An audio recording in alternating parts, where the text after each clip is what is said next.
Amna says, when should the person who's given qurbani mention his name and the name he wants to include in his sacrifice? Is it at the time of buying the animal or when actually slaughtering it? Okay, first of all, let's do some translation. What's the meaning of qurbani? Qurbani is the Urdu way of saying udhiyah. The Muslims, the Arabs, consider it as udhiyah because this is how it is described in the Sunnah and in the books of fiqh. Qurban is a sacrifice. It's an originally Arabic word, but qurbani has nothing to do with the Arabic. But it's used in the subcontinent and we explain it just for the people to know. So Amna's question is this sacrifice for people who are not going to Hajj. So the Muslims are divided into two types. Pilgrims who are going for Hajj and non-pilgrims who are the vast majority of the Muslims. Those non-pilgrims, it is highly recommended, sunnah mu'akkada, for them to sacrifice and to slaughter a udhiyah, a ram, or 1/7 of a cow or 1/7 of a camel. So 7 can share in a cow, 7 people can share in a camel, and 1 person can sacrifice 1 sheep, 1 goat, 1 ram. Amina is asking about this ram I'm going to sacrifice.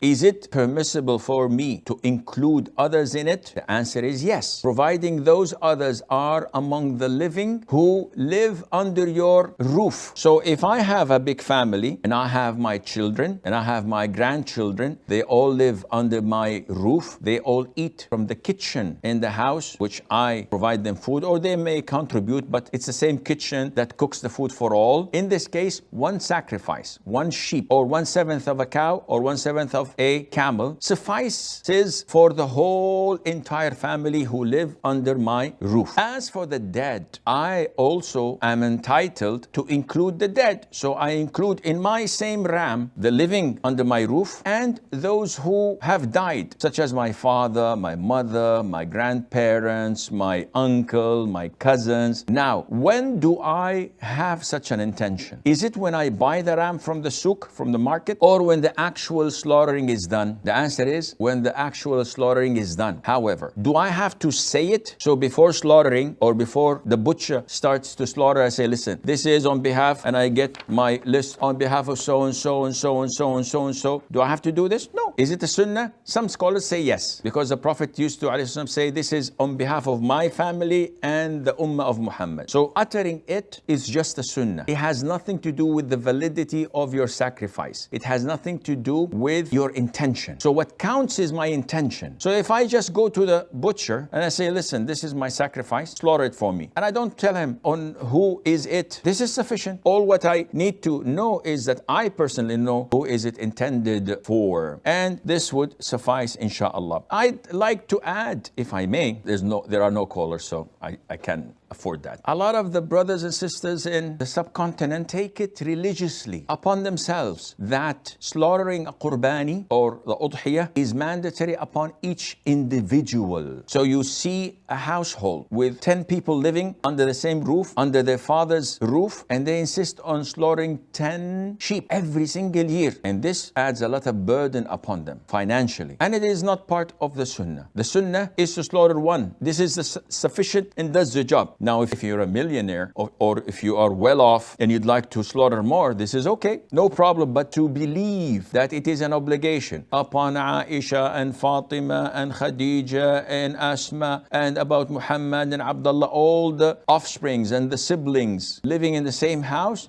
no, this is not mandatory, and there is no such thing as a sin if none of them slaughters except the father of the house. There's no sin at all. There is not even going against the sunnah. It's totally legit, so people could utilize the money elsewhere.